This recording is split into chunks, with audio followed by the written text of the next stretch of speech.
बिस्मिल्लाहिर्रहमानिर्रहीम। अस्सलाम वालेकुम स्टूडेंट्स। सब्जेक्ट है plant physiology and ecology, BS botany fourth semester. Mention या written by Mohammad Aamir Waseem, assistant professor botany, government SC college Bahawalpur. तो आज हम जिस टॉपिक को डिस्कस करने जा रहे हैं वो है इम्बाइबेशन। तो इम्बाइबेशन क्या होती है, तो देखें इसमें मेंशन है कि adsorption of water by hydrophilic colloids is known as imbibition.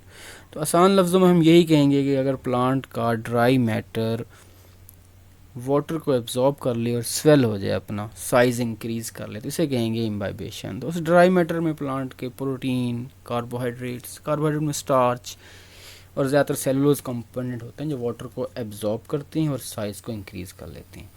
तो एग्जांपल में देखिए मेंशन है absorption of water bye seed, absorption of water bye would.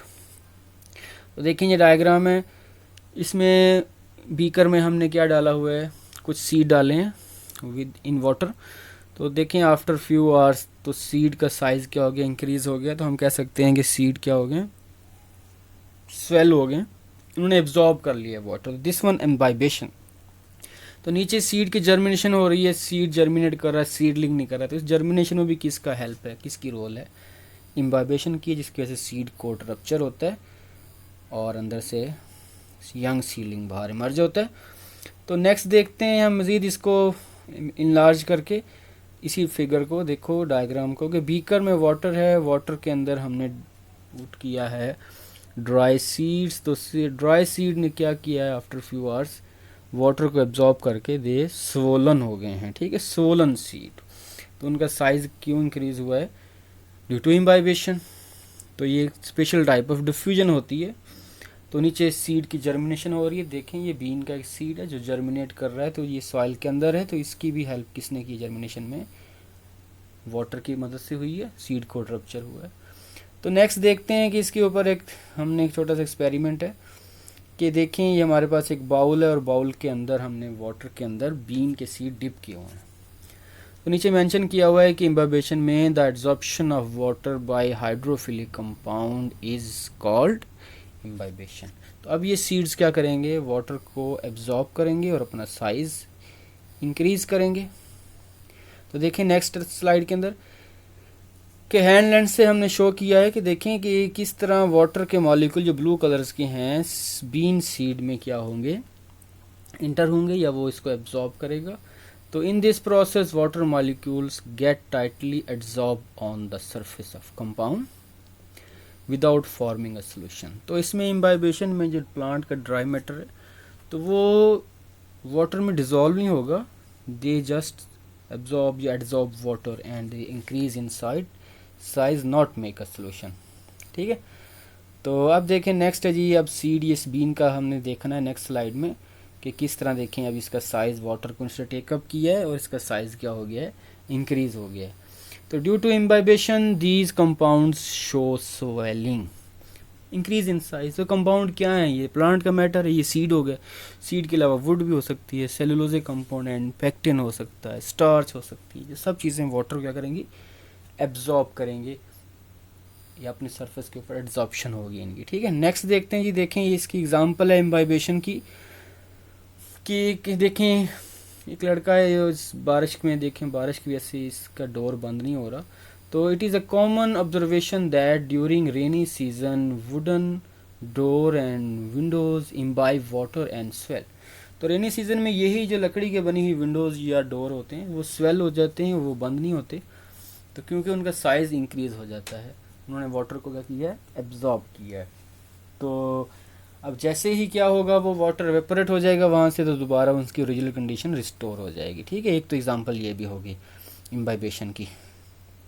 अब प्लांट में इम्बाइबेशन का रोल है, देखें स्लाइड में कि एक हमारे पास प्लांट है, वो सॉइल के अंदर उसकी रूट्स हैं और शूट और लीव्स अबव द सॉइल हैं। रूट में आपको ब्लू कलर्स नज़र आ रहा है, ये कलर इंडिकेट कर रहा है वाटर को। तो रूट के जो सेलुलोजिक कंटेंट्स होते हैं या रूट हेयर में, तो वो क्या कर रहे हैं, वाटर को इम्बाइब कर रहे हैं और इस तरह वाटर क्रीपिंग अपवर्ड डायरेक्शन में मूवमेंट में हेल्प मिल रही है। The hydrophilic compounds like cellulose and pectin in root hair cell imbibe water. तो रूट हेयर के सेल में जो ये सब्सटेंस हैं सेलुलोज और पेक्टिन वगैरह ये हाइड्रोफिलिक हैं, तो ये वाटर को क्या कर रहे हैं, इम्बाइब कर रहे हैं, और इस तरह वाटर प्लांट में रूट टू शूट और शूट से फिर लीफ में उसकी मूवमेंट में क्या होगी, ये सेंडिंग में उसके वाटर की सेंट ऑफ सैप जिसे कहते हैं थोड़ी सी हेल्प मिलेगी। तो ये भी इम्बाइबेशन का रोल है।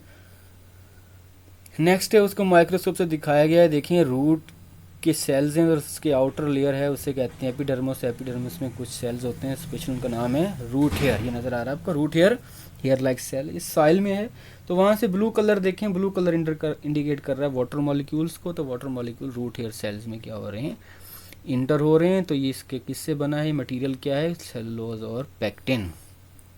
ठीक है, तो ये हो गया इसका कि hydrophilic compounds like cellulose and pectin in root hair cells imbibe water, और इस तरह प्लांट को वाटर की एब्जॉर्प्शन में हेल्प मिलेगी। और नेक्स्ट है जी, देखें इसके अंदर अब एक और फिनोमेना बताया गया, एक और एक्सपेरिमेंट से एक्सप्लेन किया गया इम्बाइबेशन को, कि इसमें एक हमारे पास कंटेनर है, उसमें सीड्स हैं और ऊपर से वाटर डाला जा रहा है। तो दस imbibition is the first physical process involve in absorption of water. तो वाटर की एब्जॉर्प्शन में सबसे पहला जो फिज़िकल प्रोसेस है वो क्या है, इम्बाइबेशन है। तो अब देखें जी, इम्बाइबेशन का थोड़ा सा प्रोसेस एक्सप्लेन किया गया है। The process of imbibition occur mainly due to presence of hydrophilic colloids. तो we will need raisins water and dish. तो देखें नीचे एक हमारे पास बीकर है, बीकर में वाटर है और दो वॉच ग्लास है हमारे पास, डिश कह लें। और take a handful of raisin, हमने थोड़े से रेजन ले लिए डिश में और फिल इट इन वाटर, उनको वाटर में डाल दिया। Keep the dish as such for hour. तो आफ्टर फ्यू आवर्स के बाद हमने वहाँ से जो सीड इम्बाइब हो गए थे उनको हमने स्वोलन सीड्स को डिश में वापस रिमूव कर लिया है, निकाल लिया। तो अब इनका साइज़ रेजन का क्या हो गया है, इंक्रीज़ हो गया। तो हम इससे अमाउंट ऑफ वाटर जो एब्जॉर्ब की है इसने, इम्बाइब की है रेजन ने, वो भी कैलकुलेट कर सकते हैं कि ड्राई सीड का वेट कर लें, ओवन ड्राई सीड का, फिर जो वाटर उसने इम्बाइब किया आफ्टर फ्यू आवर्स, तो वो उन स्वोलन सीड्स का वेट कर लें। तो इनका जो डिफरेंस होगा वो बताएगा। एंड में देखो लिखा हुआ है अमाउंट ऑफ वाटर एब्जॉर्ब या इम्बाइब बाई रेजन्स। तो ये हम वो वाटर की अमाउंट भी कैलकुलेट कर सकते हैं जो इम्बाइबेशन में उसने एब्जॉर्ब किए ड्राई मैटर में। नेक्स्ट है जी factor affecting rate of imbibition. तो ये 4 फैक्टर हैं। नेचर ऑफ इम्बाइबेशन इसको इफेक्ट करती है, टेम्परेचर इंक्रीज होगा तो ये फिनोमेना एक्सेलरेट हो जाएगा, मॉलिक्यूल जल्दी मूव करेंगे वाटर के। कंसंट्रेशन ऑफ सैल्यूट्स, तो सैल्यूट जितना कंसनट्रेटेड होगा, सोल्यूशन जितना कंसनट्रेट होगा उसमें सैल्यूट्स ज़्यादा होंगे, उतना इम्बाइबेशन स्लो हो जाएगी। और डिस्टल वाटर जो होता है प्योर वाटर, उसमें क्या होगा, इम्बाइबेशन का फिनोमेना रैपिड होगा। एंड में सरफेस एरिया, तो सरफेस एरिया जिस इम्बाइबेंट का ज़्यादा होगा, जिसने ज़्यादा वाटर एब्जॉर्ब करना है, तो जिसका सरफेस एरिया कम होगा वो कम वाटर एब्जॉर्ब करेगा। ये भी इफ़ेक्ट करता है इम्बाइबेशन को। और अब आते हैं नेक्स्ट हमारे पास, देखें जी फैक्टर हो गया, प्रोसेस किया, इफेक्ट किया इम्बाइबेशन को। अब आते हैं इम्पोर्टेंस ऑफ इम्बाइबेशन। तो इम्पोर्टेंस में देखें जी, इम्बाइबेशन के मैं पीछे में डायग्राम में बता चुका हूँ, आपको एक्सप्लेन भी कर दिया है कि फर्स्ट इम्पोर्टेंस है इसकी जर्मिनेशन ऑफ सीड। तो हमने पहले देखा है स्लाइड्स में कि सीड को जब हम सॉइल में सो करते हैं तो वो वाटर को एब्जॉर्ब करता है, वाटर को एब्जॉर्ब करने से उसका साइज़ इंक्रीज़ होगा, सीड कोट को रप्चर करने में हेल्प मिलेगी। ठीक है, दूसरी इंपॉर्टेंस है इम्बाइबेशन की, कीप द सेल मॉइस्ट। ये वाटर नीचे से इम्बाइब होगा तो प्लांट के सेल मॉइस्ट होंगे। फिर थर्ड है जी heat energy is released, heat की एनर्जी रिलीज करने में, हीट रिलीज करने में हेल्प मिलेगी इम्बाइबेशन से। और लास्ट में है seedling emerge out of the soil and establish themselves through imbibition. तो सारी इम्बाइबेशन की इंपॉर्टेंस मोस्टली प्लांट के लिए हैं। तो ये फिनोमेना घरों में भी हम देख सकते हैं कि जब हमने चने वगैरह बनाने होते हैं तो उसको पहले पानी में भिगो देते हैं 2-4 घंटे के लिए, तो वो फूल जाते हैं साइज़ में। तो ये इम्बाइबेशन है।